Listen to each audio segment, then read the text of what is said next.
So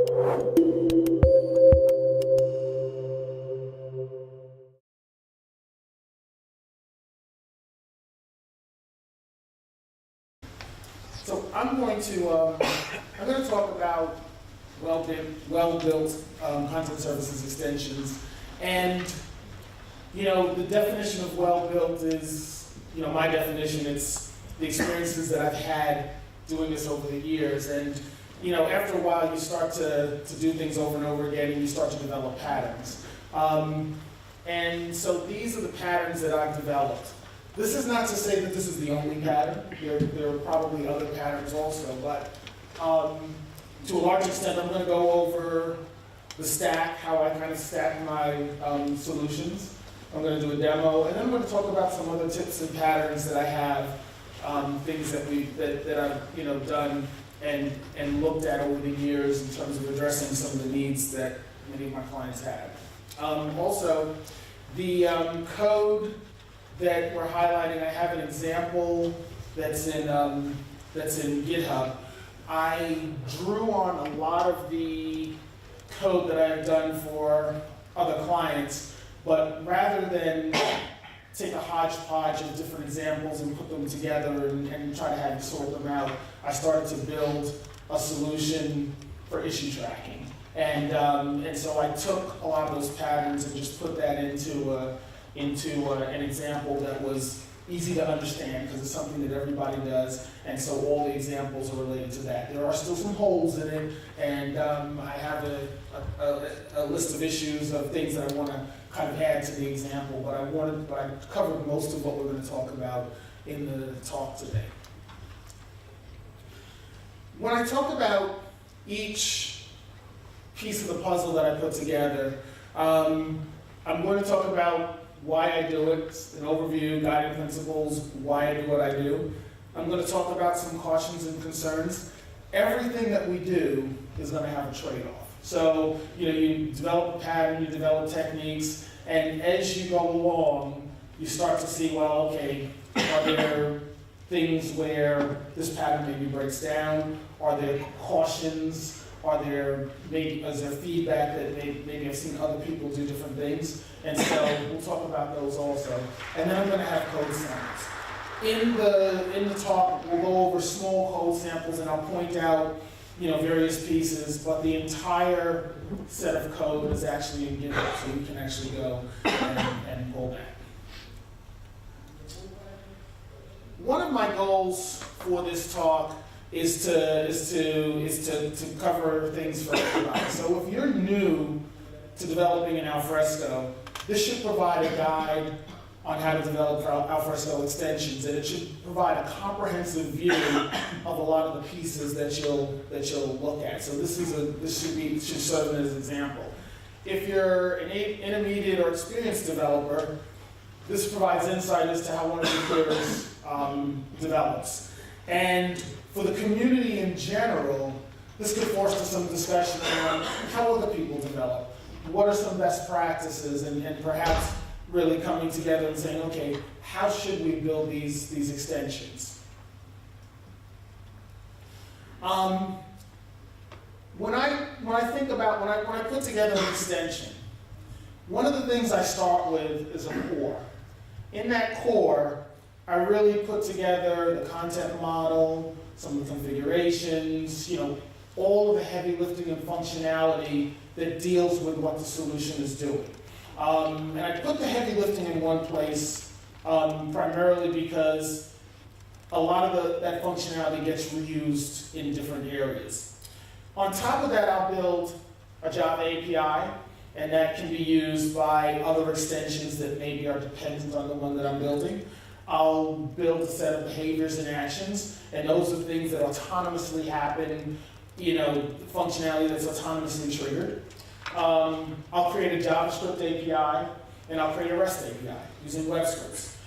In general, now the brown part there, I also recommend that if you're putting together a solution, you build yourself a client-side JavaScript API, whether you're doing Angular and putting together maybe a set of injectables, or if you're doing other frameworks, just putting together things. So wrapping that functionality up so that you can address it, and not every piece of your client code has to do REST calls and everything, but hiding the details from that is generally how I would do it.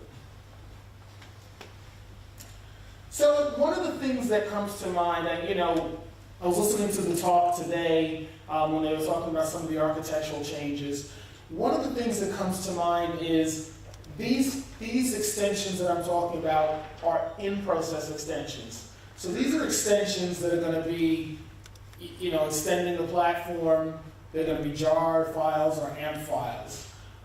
Some of the conversation that comes up quite often is how much should go in process and how much should you do out of process. And I know that, the sense that I get listening to the engineering team is they would like less and less to be put in process, and they'd like to perhaps, make it so that it's easy enough to do things out of process. And I think that there's some validity to that, but I also think there's some things that, the way that the product is architected today should go in process. For instance, the content models have to, they have to be built into your AMP file or your jar file. I think there's certain primitive operations that you don't want to have repeated from the client side. Things like creating folder structures.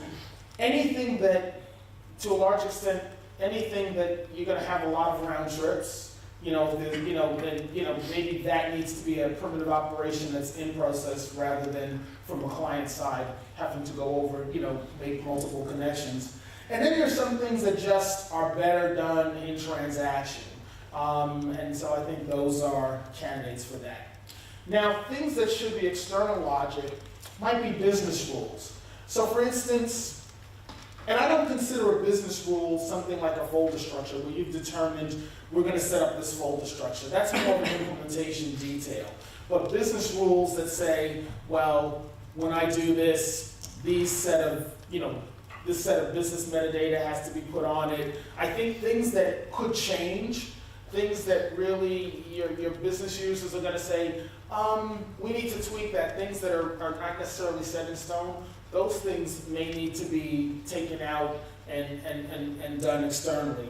And then also ad hoc logic. There may be some things that you just have to do and maybe you just can't build them in. Because one of the things about in-process logic is that it's going to always have a development cycle that's going to require testing, deploying, especially if you're in an enterprise environment. You're going to need a maintenance window to actually push those changes down into production.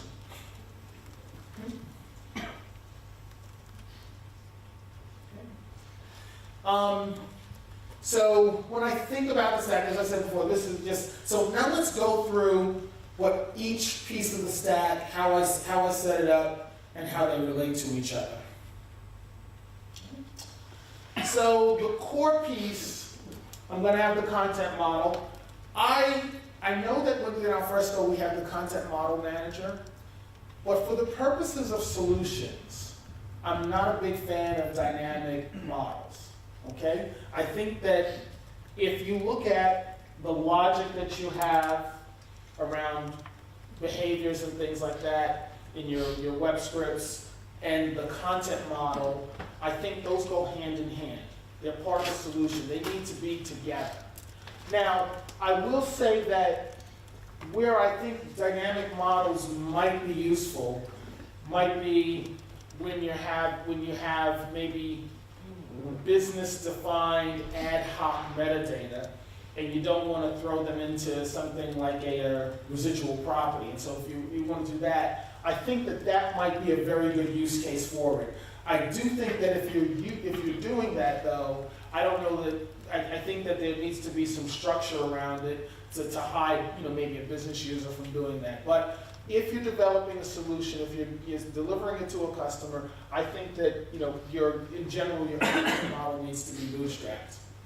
And when you do that, the other thing that you can do is you can now make your solution cleaner. One of the things that if you look at, and some of these patterns I've actually looked at the coding inside of Alfresco. So one of the things you'll notice is that for types, properties, aspects, they're all qualified names.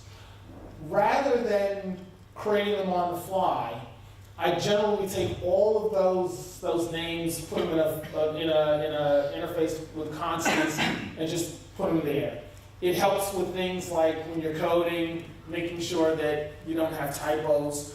The other thing also you can do, let's say that you have a property that you're no longer using, you want to deprecate it. You can put the deprecated label on it, and then when you're using it in code, you'll also see it get crossed out so that you're using something deprecated. So I think that's a good policy.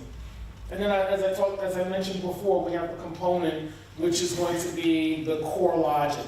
Now, if you look at the Alfresco code, they do the same thing essentially. They'll have these core components that do a lot of the heavy lifting, and then they'll have like node service, the content service, all of those that are wrapped around that. Now, if you look at my style, I probably put more into the component, and I probably make the service much more of a wrapper, a thin wrapper.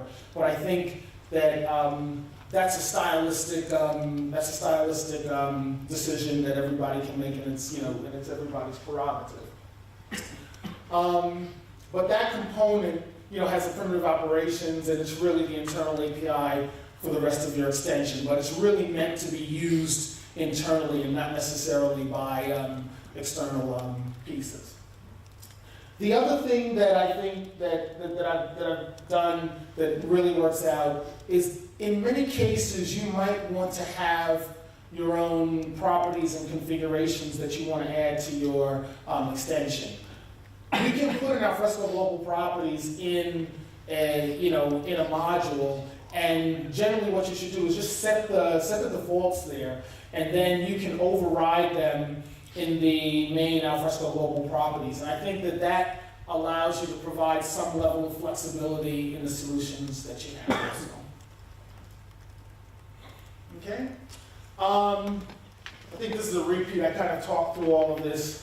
Bootstrap, limit the use of dynamic models, the constants, we have the namespaces, key names, also key folder names and paths you can put in. So anything that you're going to use over and over again, you want to, you don't want to have typos, will be good there. The component and the configuration. Okay.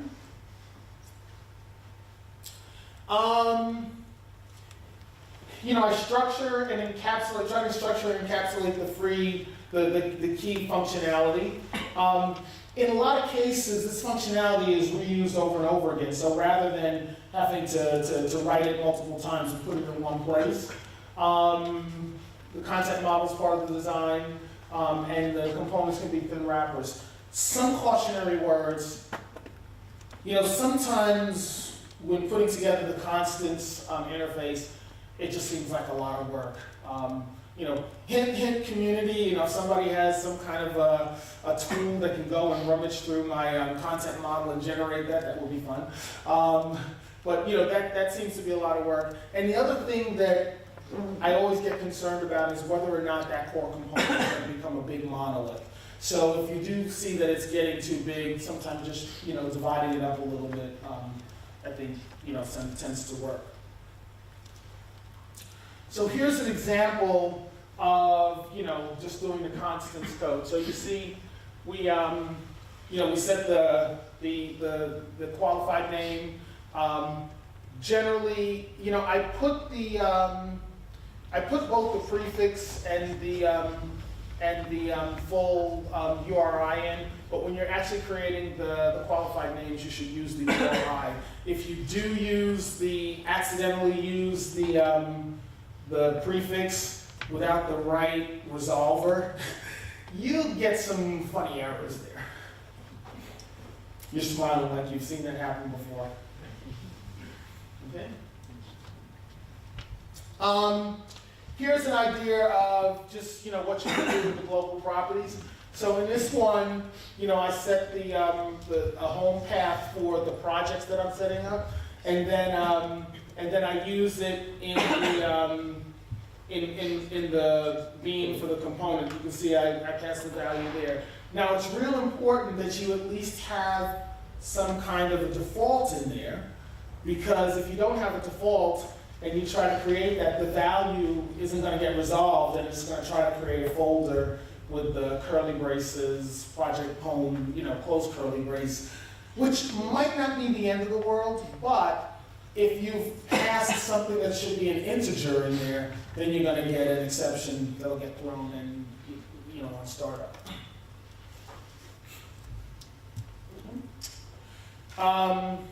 So let's talk about actions and behaviors. How many people have done actions and behaviors before actually developing them? Is this a review for everybody? All right. So they're used to automatically trigger logic. Logic can, in the case of behaviors, logic can extend the content model. Actions can, are tied to folders or triggered. And then when you're choosing them, in many cases, you have choices. Do you go with an action or a behavior?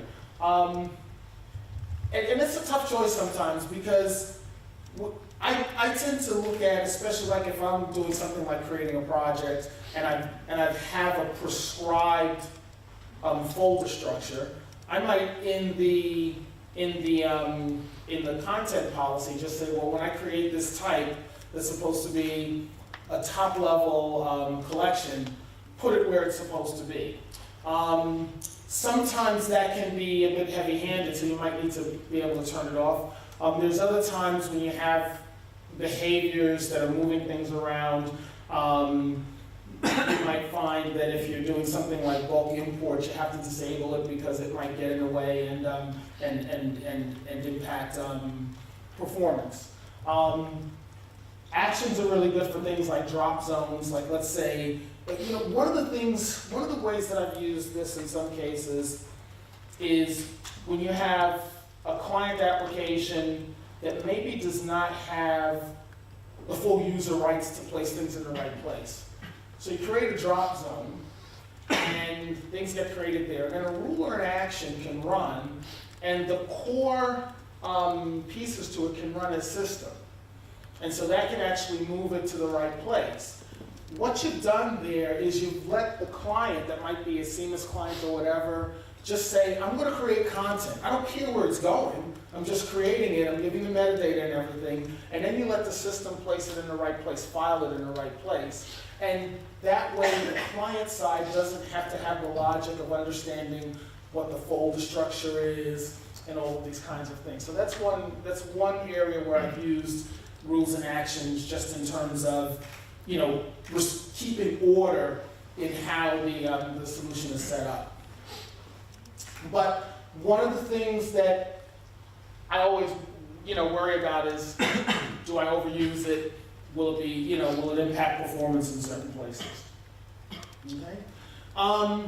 For those of you who haven't done behaviors, I've got some, examples here. You'll notice that on initialization, we have to bind the behavior. Keep in mind there are two types of, and you can bind either to an aspect or a class. We have two kinds of behaviors. Behaviors that are related to, that we call class behaviors, and then there's also association behavior.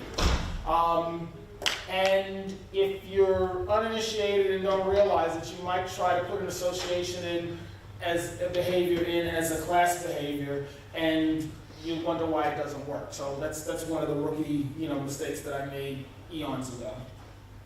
Okay. This just shows the bean definition. I'm assuming since many of you have seen this before, I'm not going to do too much, except to say in this, a couple of things to notice in the bean definition. You have to specify the initialize method. So, whatever is registering that that policy in there, you have to say this is the method that needs to be called.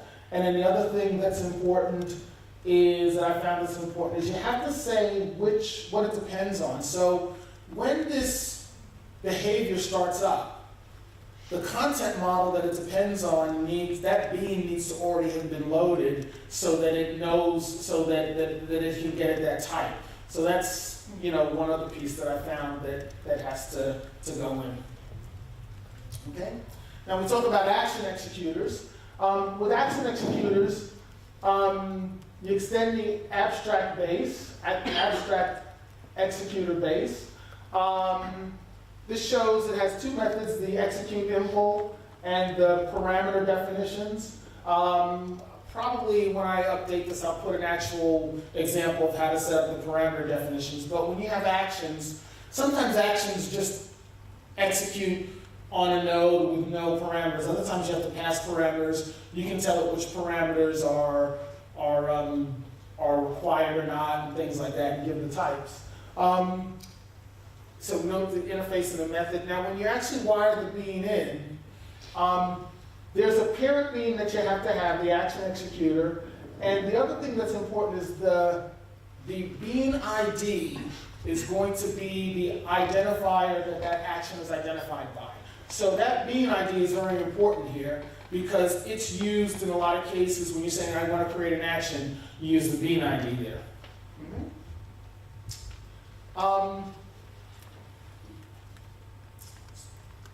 So the Java API, this is really the public API for your extension.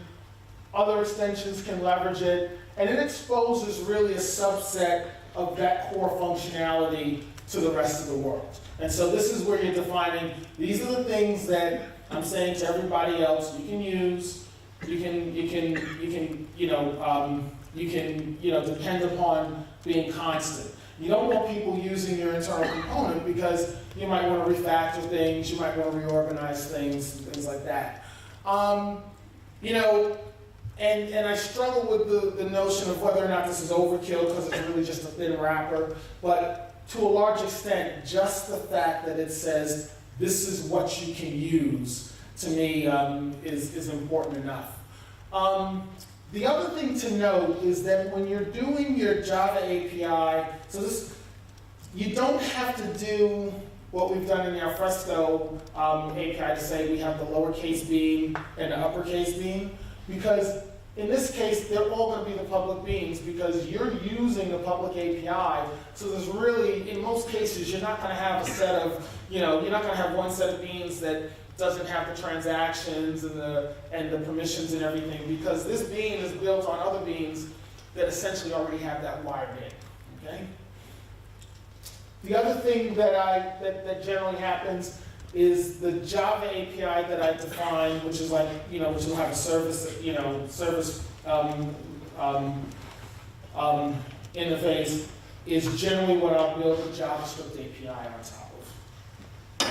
Okay, here's some sample code. These are just samples showing one of the methods, just a subset. You have one that shows the service and another one that shows the implementation, and you can see I'm just using the component and pulling the and using one of the methods out of there. So now the JavaScript API is another thing that I think is very useful, and I'll always put these in for a number of reasons. Number one, it can be used by other extensions, and and here you might have some subtle differences between the Java API and the JavaScript API. You're dealing with script nodes versus node refs and things like that. It's an effective way to combine Java and JavaScript. So in general, unless I really have some need to do an abstract web script, if I'm doing declarative web scripts, I'll generally do a JavaScript web script. But I'll generally leverage my JavaScript API to let the Java do most of the heavy lifting. So I'm not going to have a lot of extra code in JavaScript, but it's just easy enough to wire it in, kind of show what's going on, maybe, handle the, how some of the input gets moved around, but to leverage, but creating a JavaScript API, you can leverage it.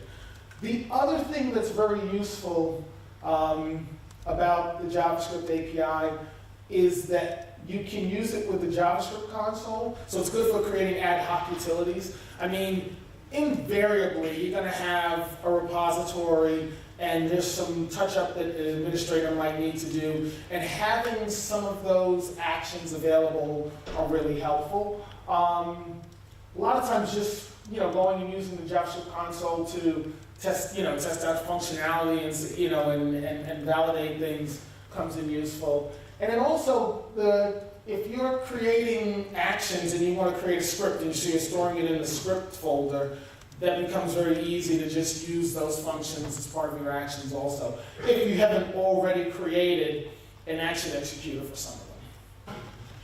So here's an example of the JavaScript API, its definition and its use.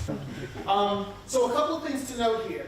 The extension name is important because that's what you're going to use to name the root scoped object that you use. And you notice there, I just have an example of using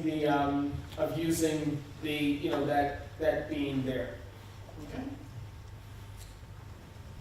And then the last piece we throw on top of it after we've done all of the stuff, we throw the web script on top of it, and that provides a REST API that essentially allows all your external code to do it. Again, web scripts are really good. I mean, I know we have the public API, and you don't have to redo the public API, but the web scripts are really good for things where you might have to aggregate operations that you're doing over and over and over again, or if you really need to restrict what the client is going to do. So maybe you might not want to say just create a node anywhere, but you might want to be more prescriptive about what's going on.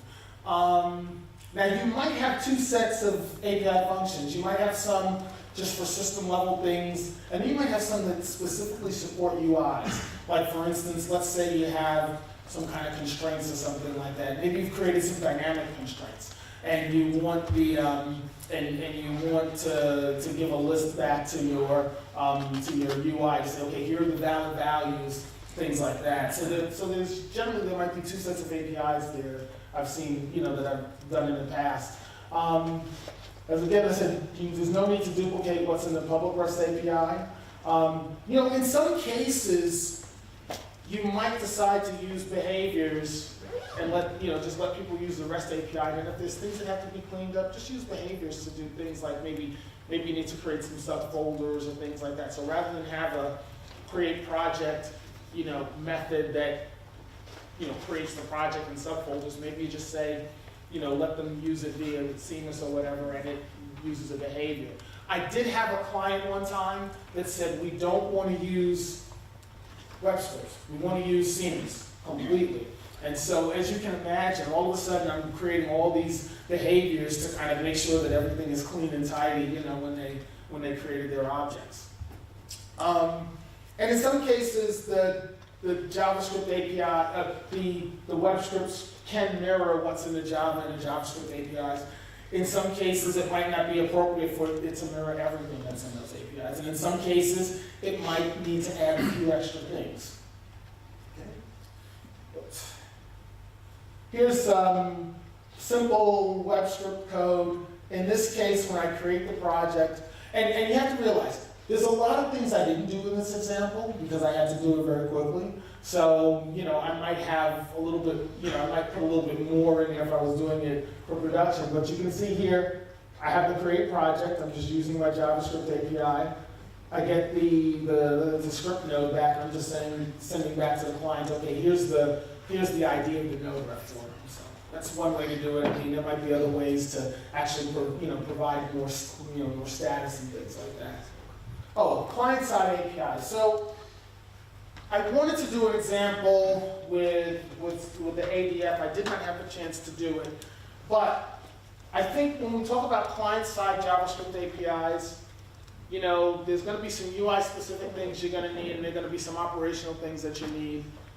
Generally, I think it's a good idea to have a core, local API, something that kind of provides an interface for that. I mean, you look at what we've done, what they've done with the ADF, where they have the cross-platform JavaScript API that basically, provides a level of, isolation or abstraction over the REST calls that you might do.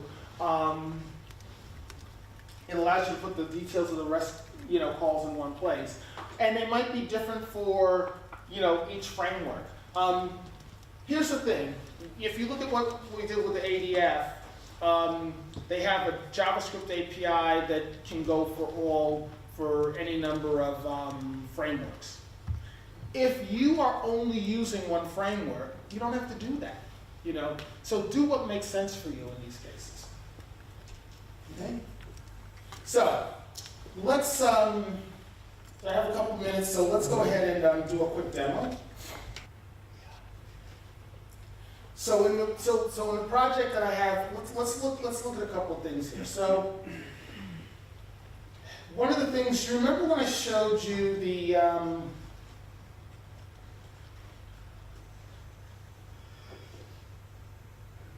configuration? So you notice here I said /applications, issue tracker, projects, and pass that into my component. So I set that up as a, and we'll talk about this when we come back to some final things. I set this up as the component as a life cycle aware being. So the minute it starts up, the first thing it does is it says, let me go ahead and get that folder. And if that folder's not there, let me go ahead and create it. And so one of the things that does is that keeps maybe an administrator from having to do a whole lot of steps. And we'll talk a little bit about that later. So this got created automatically when we, on startup. All right? So now I'm going to, first thing I'm going to do is I'm going to create a project. And the way this is set up, so the way I set this up is an issue tracker. You have a project. Each project can have multiple cases. Then we create a case. You can add comments. You can add attachments, do the whole 9 yards. So you'll see some of these, so the code is behind. I'm just going to show you a few things on this, and then, when you, later on you can go and you can look at how all of this was constructed. So let's go ahead and create a project. I'm just passing it JSON to create it. So we're going to call this DevCon 2018, and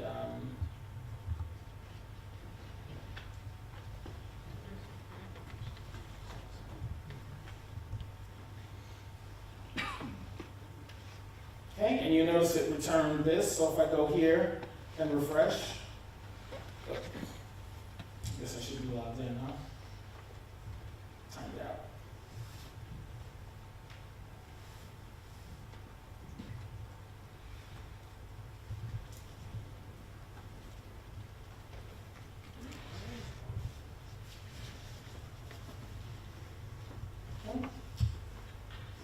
Now, so let's set this up, and if you go in, you'll see, it has the, let's look at the metadata on this. You can see it has, review the details.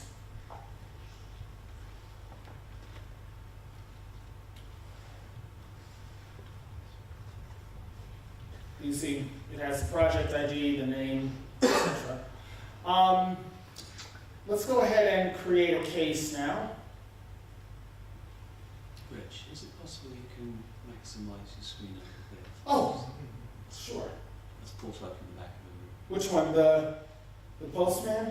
All of it really, just Huh? maximize it, perhaps make it... You mean make it bigger? It's pretty bold and just tap it Huh? bold and tap it in the also. Okay, like that? Huh?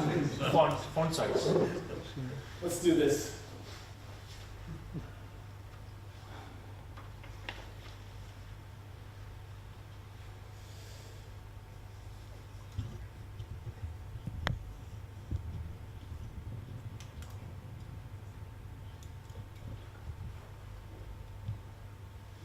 Is that better? Slightly, yeah. Thank you. Okay, the next one I'm going to do is I'm going to create a case.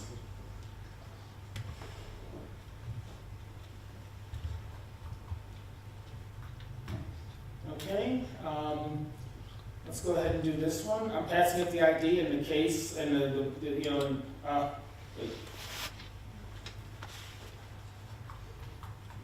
The subject.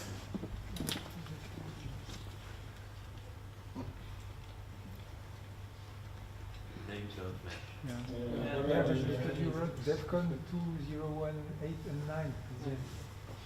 Hang on, what did I do? When you define what you say, right? Ah, Nine is right. so you can see there are no smoke and mirrors here. 20189.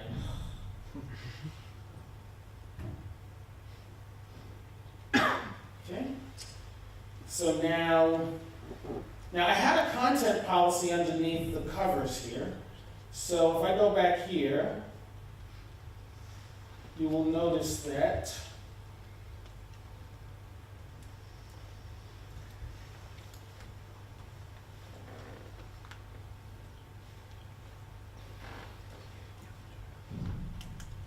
it created the case, but it called it case 0005. So I had a content policy that renamed it. And if we look at the details here,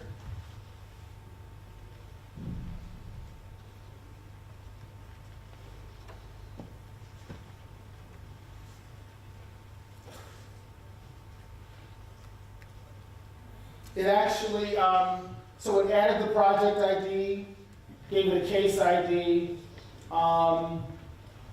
the subject is there, and so it did some work under the covers to make it work.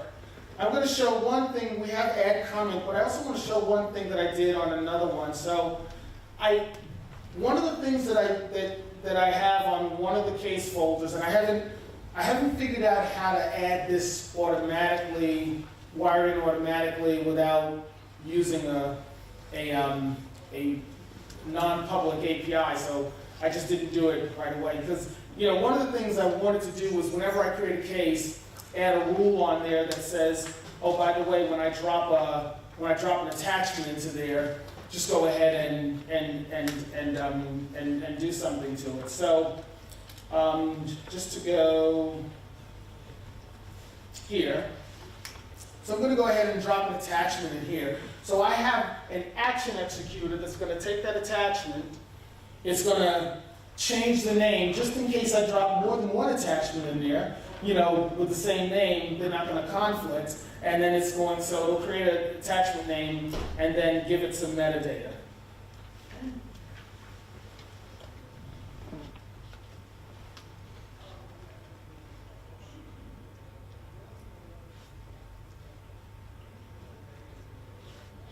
Okay, so you notice here, it dropped the attachment in. If I go ahead and just look at the details here,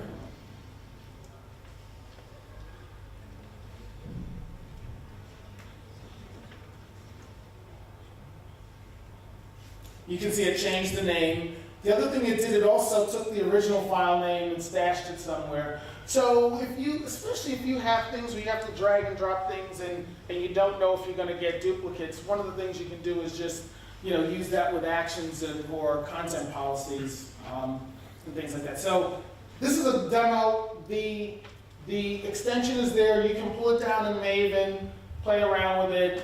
You can do the exact same thing. You just need to add it to a runner. I didn't put the runner on there. So let's go back now, just quickly wrap up just a couple of more things, and I'll probably just summarize the slides, and then we can ask questions about it. So there's a couple of other things that I do. Well, we talked about the abstract lifecycle being, so using that to create things. You can also use it to do things like create groups that you need. So let's say when you're creating roles and things like that, maybe you have some global groups that have specific roles and things that you want to create. That can be done there. Anything that you want to do that avoids having an administrator doing a number of steps can be done there. But you got to be careful with that also. I mean, it can be overused. Top level collections. You'll notice that I didn't use share sites for this. I put these in their own space and gave them their own structure. The thing I will say about share sites is that they have their own information architecture. They have their own roles.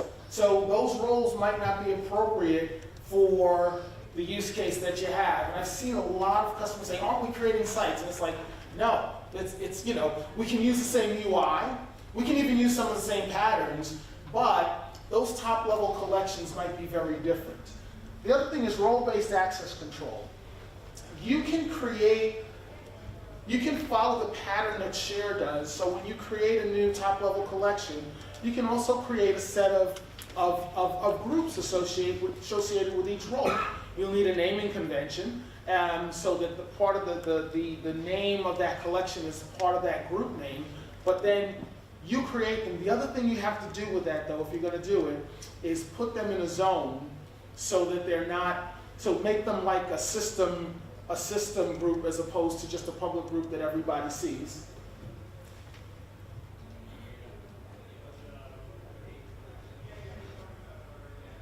Okay? And then the last thing is when you're naming the beans, just keep in mind they've got to be unique across everything. So you probably want to do things like take your module ID and make that part of the name. Make it intuitive, especially if people are going to have to include your beans or reference your beans in other things. And just keep in mind that the action identifiers are special in that they're going to be used over and over again. All right? Any questions?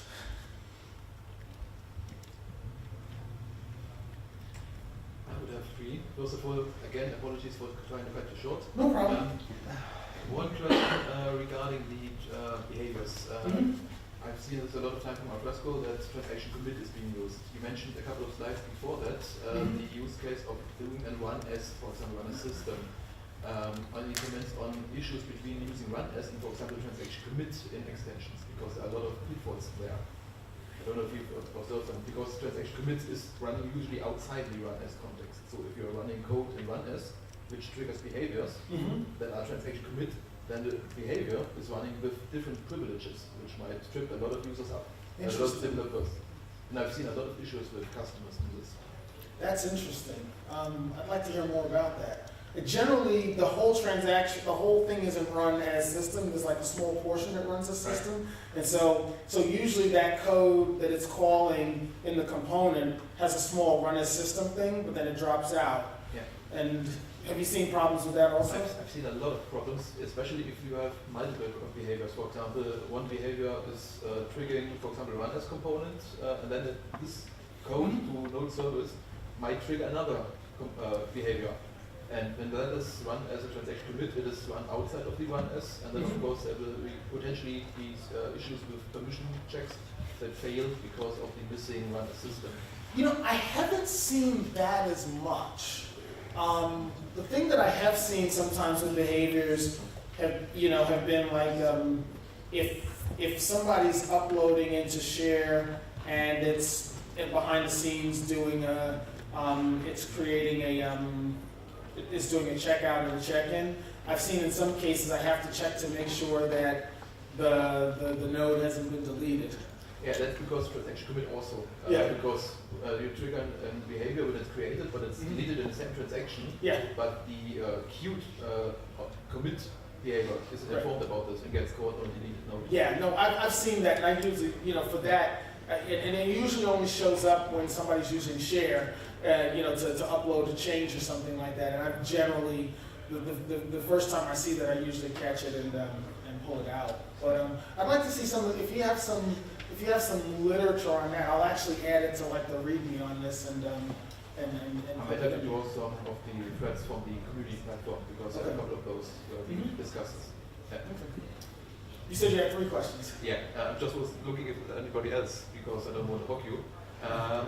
One thing about these services, what do you think about actually doing public-private beans for extensions and using that, for example, to have custom permission checks on your own services and then using run as within your service to expedite the process? You know, I have looked at some custom permissions and I've done that on occasion. I haven't seen the need to do it as much. I mean, I've seen some use cases where they really do have something where it's like there's a specific permission that might be added. But I also think that when those don't get added properly, I've seen them become problematic, so to speak. Yeah, I mean, there are problems either way. Yeah. One thing I've seen, for example, is with public and private keys, Mhm. is that sometimes people forget the transaction marker on the web script, Yeah. calling your custom service, Mhm. which then does 5 calls to public services, which means there are 5 transactions instead of one major transaction. And the way of ensuring it's just one transaction is making the service transactional via Right. public-private key, Yeah. for example. Well, the other thing you can do if you want to control the transaction also, yeah, that's true, that's true. I mean, I've seen, the thing that I saw one time was somebody actually wrote a web script using one of my extensions and said no transaction. And this was something, the code that I used to create a folder if it's not there. Yeah. And that caused the problem because, you know, they were running it in parallel and they had a problem with that. And the third one, the last one, would be about usage of share. I agree with share is in some instances too much, or sites, right? In some instances too much for your business content structure. But one thing where sites are quite efficient is in terms of customizing the share user interface, because sites can actually be used to target certain extension modules on the UI side. So you can have very specific UI customizations to, for example, document library, displaying different types of icons, different types of actions, without having to modify the global context of a repository view. You know, it's interesting. I've been able to, I understand what you're saying. I have used on occasion, you know, the indicators and some of those pieces, you know, with a share, you know, extension that's paired with the repository extension. Yeah, the individual parts, the configuration of the document library, this is quite granular. This can be done either way. But for example, adding new regions, new filters, for example, to the document library on the left-hand side, that's quick access filters. So if you're changing the view, the page, not just simple components. Yeah. Yeah, I've seen that. I haven't had to do that as much, but yeah, that would be interesting to see too. Yeah. Other questions? Okay. Thank you.